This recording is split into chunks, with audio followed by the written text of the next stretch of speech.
En mer de Chine méridionale, des centaines d'îlots, atolls et récifs largement inhabités sont au cœur d'une bagarre territoriale acharnée.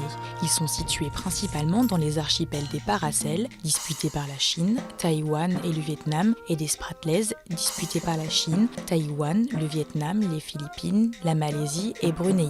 Entourés d'eau gorgées de poissons potentiellement riches en hydrocarbures, ils se trouvent aussi sur une route ultra stratégique du commerce mondial. Pékin revendique la souveraineté sur la quasi-totalité de la mer, s'appuyant sur une carte datant des années 40, avant la séparation avec Taïwan, sur laquelle apparaîtrait pour la première fois la délimitation de son contrôle. L'un de ses plus virulents adversaires est le Vietnam. Pékin lui a pris les Paracels en 1974 au terme de combats meurtriers. Hanoï revendique une souveraineté ancestrale sur les archipels et accuse la Chine d'y harceler ses navires, accusation que Pékin lui retourne. Les Philippines, qui enregistrent des incidents maritimes réguliers avec la Chine autour d'un autre récif à l'est des archipels, ont-elles porté leur conflit devant la Cour d'arbitrage de La Haye qui a jugé que Pékin n'a pas de droits historiques en mer de Chine méridionale. La plupart des parties au conflit occupent à leur manière un ou plusieurs îlots. Le Vietnam, les Philippines, la Malaisie, Taïwan et Brunei se disputent aussi la zone, mais s'inquiètent surtout de la force de frappe chinoise,